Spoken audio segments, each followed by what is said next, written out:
Olá a todos e todas, eu sou a professora Manuela Carneiro Roland, sou professora de Estudos da Ordem Internacional e também coordeno o OMA, Centro de Direitos Humanos e Empresas, aqui da Faculdade de Direito da Universidade Federal de Juiz de Fora, por isso que também leciono a disciplina eletiva, né, de ênfase, na verdade, agora, Direitos Humanos e Empresas, que eu não sei, que eu acredito que talvez alguns de vocês possam estar cursando. Então, eu gostaria de dar as boas-vindas a todos e todas a esse novo semestre, né? Na verdade, estamos iniciando o primeiro semestre de 2021. Infelizmente, ainda com o enfrentamento, né, desse quadro grave da pandemia do coronavírus, e esperamos que talvez, né, temos aí um cenário um pouco mais otimista a partir de meados ou final do ano, com um novo semestre, mas em razão, inclusive, dessa situação, nós vamos aqui dar continuidade ao nosso estudo virtual. Essa aula é uma aula de apresentação da disciplina de Estudos da Ordem Internacional. Eu já coloquei aqui na plataforma, né, Google Classroom, o plano de aulas, que tem a maior parte das diretrizes, e eu acho que já diz muito sobre como será a disciplina. Então, essa aula de apresentação é uma aula que obviamente não vai abordar assim muitos conteúdos com relação à disciplina, mas em grande medida o funcionamento dela, né? Entendendo também a dificuldade de vocês de acompanharem as aulas, as diversas aulas na plataforma, com a questão da acessibilidade da internet, não é? Eu fiz um programa aqui revendo algumas aulas e mantendo algumas aulas que já estão gravadas, colocando outras, mas apresentando, e talvez já acredito que em conformidade também com o regimento da universidade, apresentando aulas eminentemente assíncronas. Nós vamos ter algumas aulas síncronas e a maior parte das aulas são assíncronas, assim como também as avaliações. Todas as avaliações também serão em grupo. A monitora principal, que está passando o monitor, né, vai passar ainda por um processo de seleção.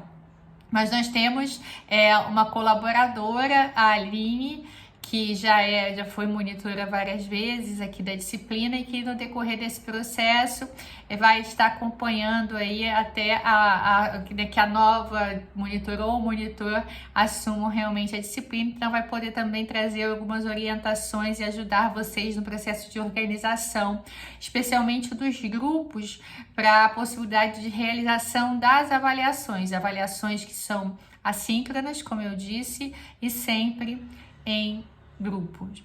Antes de falar da questão da avaliação, bibliografia, né, eu acho importante nós aqui apontarmos pelo menos para a orientação fundamental dessa disciplina. A disciplina, ela se denomina Estudos da Ordem Internacional e foi assim denominada em razão de uma mudança, né, que ocorreu há alguns anos na matriz curricular e a partir da compreensão de que é uma disciplina introdutória, uma disciplina que não tem, né, obviamente ocupa um semestre só, como vocês sabem, então não há condição de esgotar o conteúdo de direito internacional público.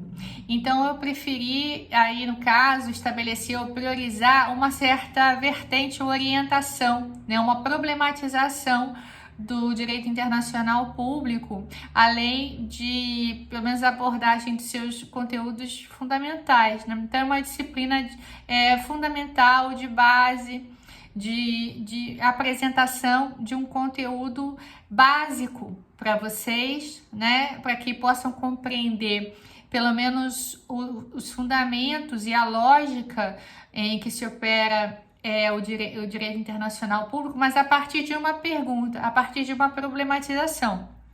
Que pergunta é essa? Essa pergunta, obviamente, eu espero que vocês sejam capazes de responder, ou, na verdade, tenham elementos, né, fundamentos essenciais para responder cada um do seu jeito, da sua forma, no final do semestre, né? Então não existe aí um certo ou errado, um gabarito. E essa pergunta seria justamente qual é a importância ou a contribuição do direito internacional para a definição da ordem internacional. Ou seja, em que medida os atores, sujeitos ou não sujeitos, mas que acabam influenciando a ordem internacional, né? Em que medida os sujeitos ou atores ou entes integrantes, atuantes do sistema internacional levam em consideração o direito internacional para nortear as suas condutas, ou em grande medida, né?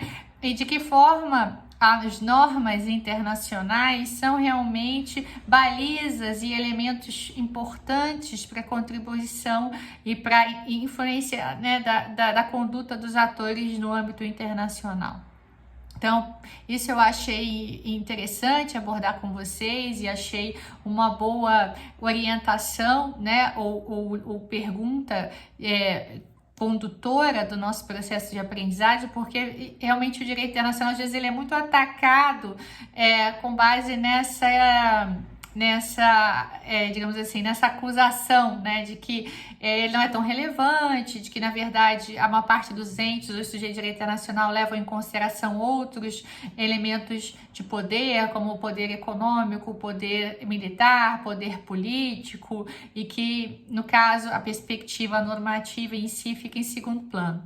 Então, a gente vai, e por isso aí a gente chega até, né, a um ponto limite de alguns até professores ou de outras áreas falarem, o direito internacional não é direito, enfim, porque não tem um mecanismo coercitivo tão eficaz, ele não é tão considerado assim.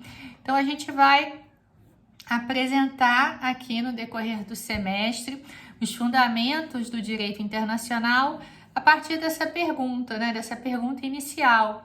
Em que medida o direito internacional público é relevante para determinar e influenciar as ações dos entes do sistema internacional, né? Dos entes integrantes da sociedade internacional. Então, até em que medida eles levam realmente em consideração as normas do direito internacional. E também se essa possibilidade, inclusive, né, digamos assim, de efetividade ou eficácia não está ligada a alguns fundamentos, né, inegáveis do direito internacional, alguns fundamentos determinantes, ou seja, será que poderia ser diferente, tá? Pelo menos com relação ao tipo de direito internacional que acabou prevalecendo na modernidade. Isso aí também é um ponto-chave importante. Há diferentes possibilidades de direito internacional, de matrizes de direito internacional. Existe um certo direito internacional que acabou prevalecendo. Esse vai ser um questionamento também importante para a gente poder contribuir, né, para a resposta a essa pergunta. Então, nós vamos ter aí o programa, como vocês veem na plataforma, né, que se inicia com essa apresentação e depois passamos por esses fundamentos do direito internacional e seguimos muito numa cadência muito parecida, né, com a apresentação de um ramo do direito como normalmente é feito, sujeitos, fontes. Claro que vamos analisar também solução de conflitos no âmbito internacional, que é uma especificidade, e eu acho que o que é interessante também é que eu pude agregar outros pontos da matéria que não foram possíveis de serem abordados nos outros semestres, né, que foram semestres muito atípicos ano passado, muito curtos. E aí agora a gente vai poder realmente analisar também, pelo menos, né, de maneira introdutória, a questão do Tribunal Penal Internacional, intervenção humanitária, sistemas internacionais de proteção de direitos humanos. Então, em última instância, a minha expectativa aqui é que vocês tenham aí, né, em mãos, depois desse semestre, os fundamentos, os elementos básicos, né, do direito internacional, uma compreensão mínima, mas suficiente para entender a lógica da funcionalidade realmente do direito internacional público. Possam raciocinar e tirar, fazer uma leitura, inclusive dos acontecimentos em curso hoje no sistema internacional, tendo aí já impressão, né, de como o direito internacional público se comporta e qual é a importância dele para a conformação da ordem internacional. Com relação à bibliografia, é uma dificuldade, né, do direito internacional público, porque a maior parte, primeiro que não há um manual, um livro que dê cabo de todas as especificidades e de verdade, né, na verdade, e de diferentes campos em que se abriram com relação hoje ao direito internacional público. O próprio professor Celso Albuquerque Mello, antes de falecer, ele não autorizou que fosse atualizada no seu manual, que realmente a principal obra aí de referência nacional e até internacional do direito internacional público, e porque ele dizia que não acreditava em manual de direito internacional público, era muito difícil ter um bom manual, completo, crítico, e desse conta tanto da parte teórica quanto também, né, de áreas específicas do direito internacional público, sub-áreas, como seria a perspectiva econômica, do comércio, criminal. Então, a gente tem essa dificuldade, e essa dificuldade se aprofunda por conta do idioma, não é? A maior parte dos livros que eu ainda considero que podem suprir essa necessidade de manual são em língua estrangeira, salvo as traduções para o português de Portugal, né, da editora Calustre, das obras do professor Coquedan e também do professor Ian Brawley, né, mas que tem na biblioteca da universidade, mas eu não tenho tanto número assim, não são tão acessíveis. Eu, na verdade, então não vou adotar nenhum manual ou livro completo, mas a gente vai estabelecer uma dinâmica de deixar na plataforma para vocês alguns textos, né, podem ser úteis para complementar o estudo e aprofundar, né, a compreensão de vocês sobre o tema. E aí nós temos, portanto, esse outro aspecto, né, da disciplina, que é quando é colocada a carga horária virtual, que além dessas aulas, que em sua maioria vão ser assíncronas, mas mesmo quando síncronas, né, vão ter uma duração de uma hora até 1h30, o restante da carga horária ela é complementada com a leitura desses textos, que a gente vai deixar na plataforma para que vocês possam aí aprofundar a compreensão de vocês sobre os tópicos, ok? Então, as avaliações, como eu já havia dito, elas são assíncronas. E como vai funcionar? Vocês vão poder observar no plano de aulas que tem o dia de apresentação em que eu vou deixar na plataforma as questões que vocês vão poder responder sempre em grupo, normalmente trios, tá? Que vão ser organizados aí também com a ajuda das monitoras. E aí, depois que eu deixo as questões, vocês vão ter uma semana para enviar, né, para as monitoras as avaliações respondidas. E se algumas de vocês não realizarem a atividade, no dia da entrega, impreterivelmente, tem que enviar um e-mail ou entrar em contato com as monitoras avisando.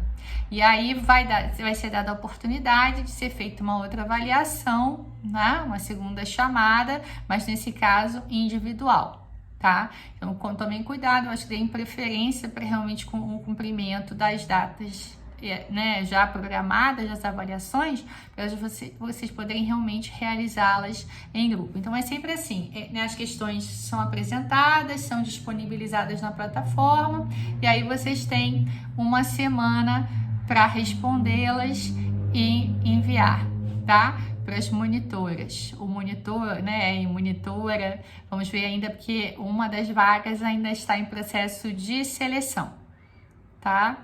Então, são 2 testes, 2 provas, né, normais, assim, de verificação de conhecimento, valendo 40 pontos. E nós temos um teste de leitura, também valendo 20 pontos, como avaliação. Esse teste de leitura, a única diferença dele para o teste de verificação de conhecimento, qual vocês já estão acostumados, é que eu, né, direciono mais justamente com relação a um texto. Ou seja, na verdade eu disponibilizo 2 textos na plataforma antes para vocês lerem, né, uma semana antes da entrega, e daí elaboro uma questão a respeito de um dos textos. E aí vocês vão ter que, e a questão é diretamente ligada ao texto, ou seja, o que o autor ou autora pensa em que naquele trecho, o que achou, para justamente a gente poder cobrar a leitura de vocês.